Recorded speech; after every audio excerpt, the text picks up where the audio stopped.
Hello and welcome to Mickey Art. My name's Michelle Edhouse and today I am going to be playing with a I don't know. I think it's going to be sort of like a flip and drag and sort of like a flip cup. And sort of like, I don't really know. I've kind of got this energy of what this painting wants to be. And so I'm just sort of following that. Some of you have heard me talk about being willing to follow the energy with your paintings. This one really does.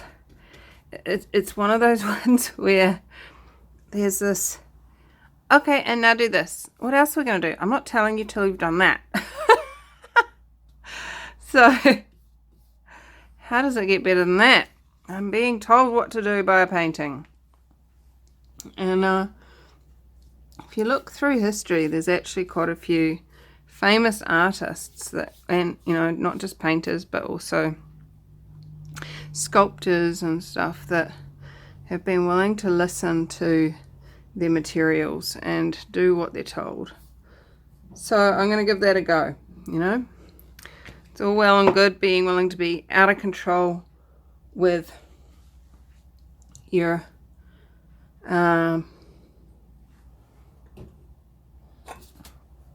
when you do your pour, but are you willing to be out of control in all areas? Okay.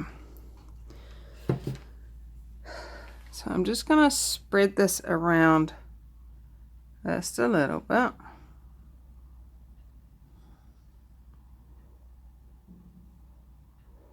Have we got enough paint in there? Is the next question. I've painted it with the paint already just to get a good coverage. Now, the next thing that I'm going to do is, my husband had sushi the other day and these are the little what are they called, soy sauce containers, and they're just so cool. So that's where I'm going next, is into the soy sauce container. Now, what colors am I using is also another question that I'm sure some of you are asking. Well, I'm going to start, let's bring you over here so I can put the white down, that little container down, and zoom you in on it. I'm going to start with a little bit of white, then go with a little bit of grass green, and a little bit of copper. Now this copper has silicone in it,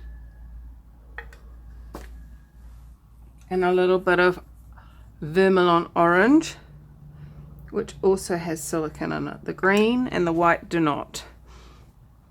And I'm just going to do a couple of layers of those colors. And some of you know that layering can actually create cells all of its own with the densities and specific gravities of the paints. So quite a bit of white going in here, but that's actually going to be interesting to see how that interacts with the black. The black is Mars black, so it's just a plain solid heavy black.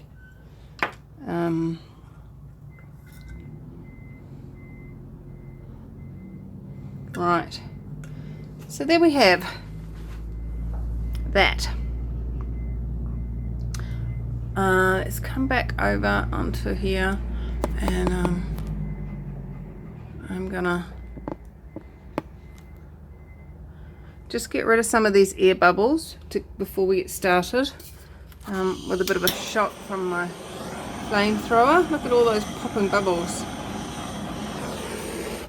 No silicone in the black either.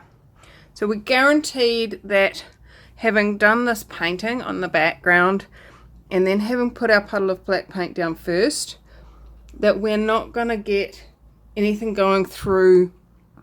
Any silicone that's in our colour pot is not going to go all the way down to the bottom.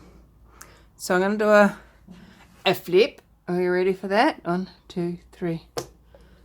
Perfect. So now I've got black in underneath my colours. I'm just going to let that drain out just a little bit. Just let the paint soak down. And then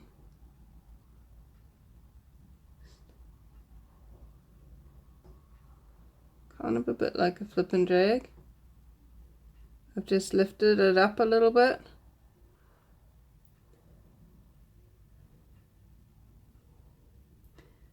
And just going around, dragging it. So most of my colour is in underneath this black here. And now that I've done that, I've decided that yes, I am going to put a little bit more black just around.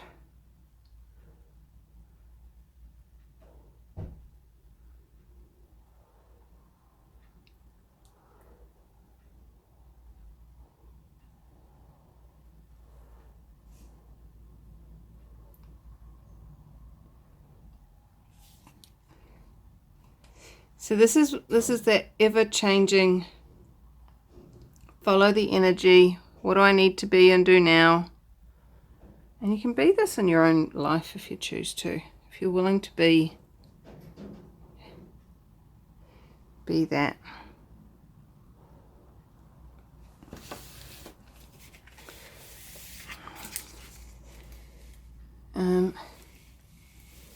There is a bit of colour starting to show up. Got a little bit of nervousness feeling going on. I was like, is this actually going to work? Is it enough colour going to come up? We're just going to have to wait till I torch it and see. Alright.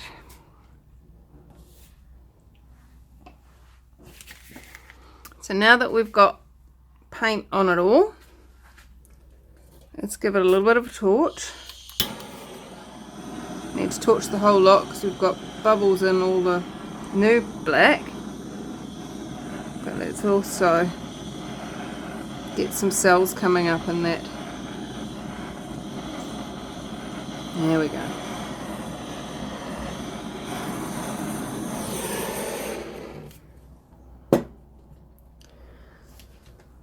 Oh, okay. It's coming. I'm just gonna be patient and let that happen. So let's watch it happen.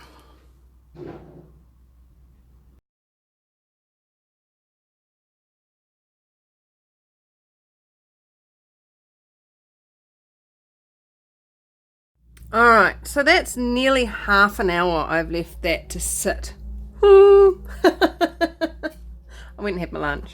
You don't think I was going to stand there and watch over it for half an hour, do you? That is so totally not possible in my world. Okay, so I'm going to bring it up to you so you can see what we've got at this point. Because you just sort of sat there. There we go. I really like these. These are funky. The colour's not really doing them justice though. There we go. There's some better colour. That's quite cool. Now let's see what happens when I stretch it.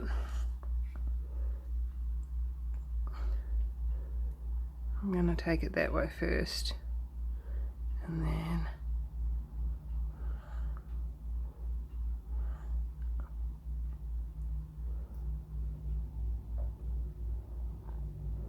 just going to stretch that way a lot till it goes off the edge. You're watching it, it's going to drop. Ding ding diddle. Okay, so we're going to start seeing some copper in there now. That's pretty cool. And now that it's stretched that way, we'll stretch it on the other diagonal so that it hopefully straightens out, plumps back up those cells.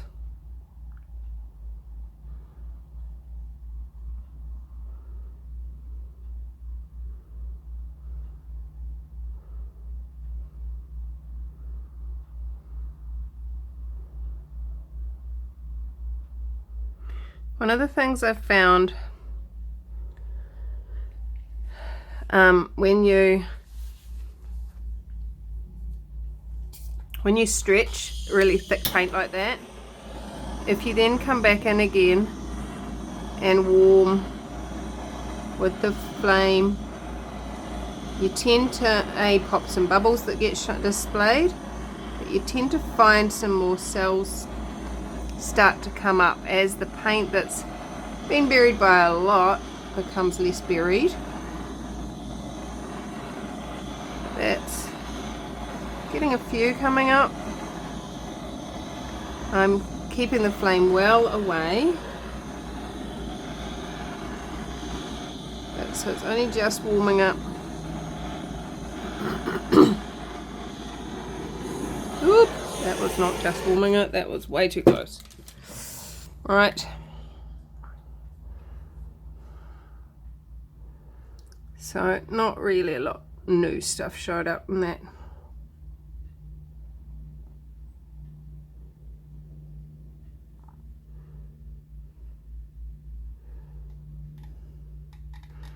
And sometimes just tapping the edges where it hasn't quite made it over will just allow it to even out a little bit more.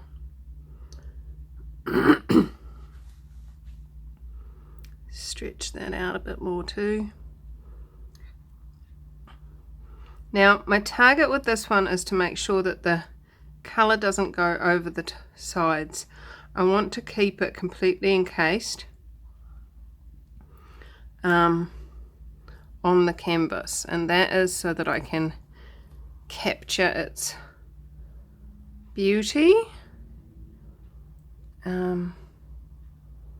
and hopefully be able to make some cool material designs out of it. I know I talk a lot about making material designs, and if you guys have been going to my Spoonflower account, you're not going to see a lot in there. Reason for that is that I have to buy samples of everything that then becomes available on the store. And so unless I have a use for the design, I'm not actually going to put it up. I'm actually thinking more about having a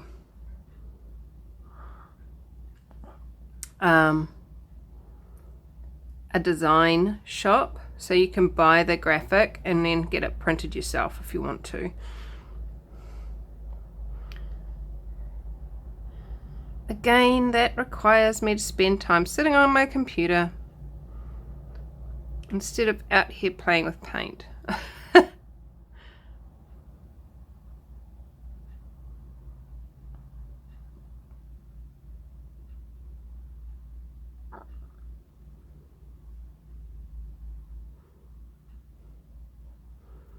Wow, I'm actually starting to see a dragon. Let me show you the dragon.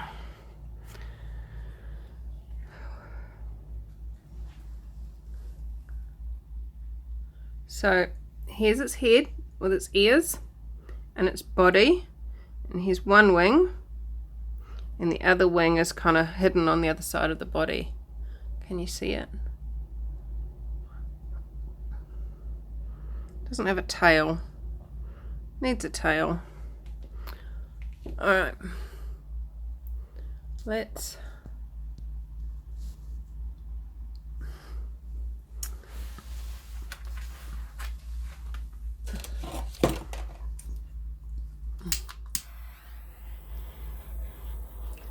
Still more air bubbles coming up out of that black. I've gone to my little torch.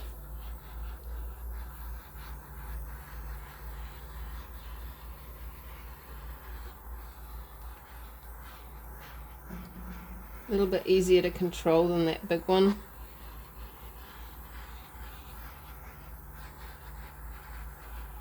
Getting a few more scales on the dinosaur's back. But nothing jumping out. But I do like them. Dinosaur, dragon.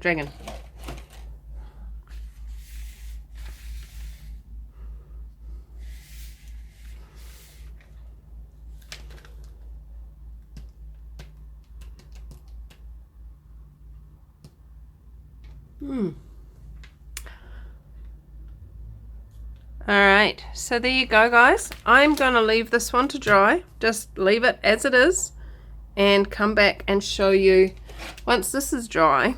If I can get these bubbles out. Go away, bubbles. No, they don't want to pop. And I'll come back and show you the end result once they're dry. Once it's dry. So I'm back in 3, 2, 1. Alrighty, patati patoodles, it's dry. It doesn't look it. Do you see how it's got those little rings around it? It looks, this is where sometimes I get caught out as to whether or not it's dry. I suppose I should show it to you first. There you go. Pretty. A little bit broken up, like some of the colours have kind of done this weird break up thing, but it gives it an interesting texture. I like it. I don't have a problem with that. Anyway, back to the story. This is actually the silicone, and you know, if you rub it, it spreads out and makes a bigger oil slick. See, look at that. Oil slick. Anyway. But sometimes I see that and go, oh yeah, that's just the oil slick. It's dry.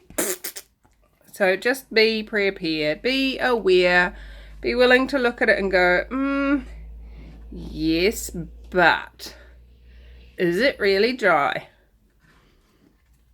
Alright, so the other thing I wanted to point out to you, I've seen quite a bit of concern in some people's worlds on the Acrylic Pouring for Fun Facebook group about little pinprick marks like this. You see those?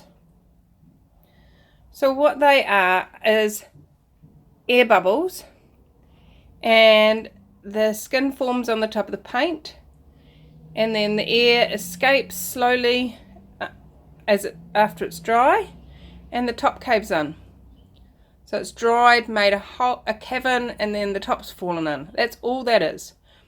Only time you need to worry about that is if you've got something like this and it's black and the top falls in and breaks open and you end up seeing the white canvas underneath. That's the only time I would actually do anything about this. It hasn't happened on this at all, so I can't show you an example of that. But that you'll seem to remember is because I did paint the sides. Paint it. Like I put a layer of black paint. See, and you can tell I did because look at this. I'd painted the sides and then that's where the run over was. You can actually see the difference. So just so you're aware what can happen. You can end up with little patches like that. Now if that had been white, I would have seen it, I would have spotted it, and I would have fixed it, but because it was black I didn't spot it, and it has actually happened all the way around. But it's not too much of an issue. If I want to, I could go back over it, give it another coat, even it all up again, no problems at all. Only thing with this one that I am going to deal with is the plastic that I had it sitting on to dry obviously rose up to meet it. So You see I've got the pins on underneath. That's to keep it lifted up.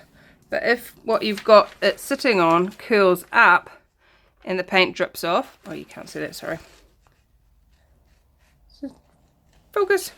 So if that curls up and the paint sits on that, it creates a bit of a lip, which is exactly what's happened there. But that can be cleaned up with a knife, and again just tidy it back up again with some black paint. Alright, so that's no problem, especially in something that's got black sides. So it's totally good. I'm happy with that. It's so funky. Funky, funky. I like it. I like it a lot. So, what else is possible, guys? This was painted before I came up with the idea of the string and chain pull. So, keep yourself posted. We do have some of those coming in the next few days, but right now, this one and the next one do not include that.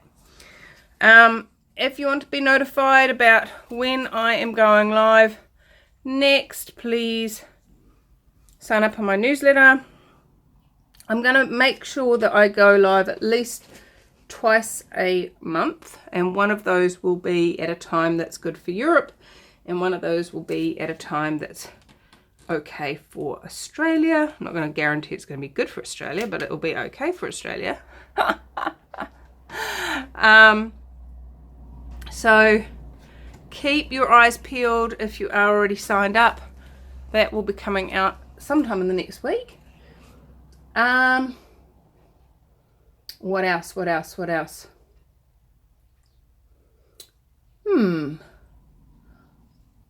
I have got a very busy facilitating month coming up, and towards the end of the month I will be stockpiling videos because I'm going to be away teaching a 4-day class out of town up in Whangarei.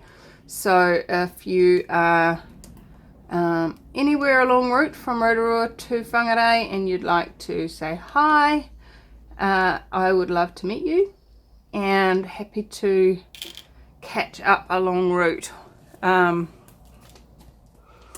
So let me know. What else is possible, guys? How much fun can we have? How much more of you can you choose to be? What else is possible? I adore you all, and I look forward to seeing you again in another video. Come join us on Acrylic Pouring for Fun Facebook group. And what else is possible? Bye bye.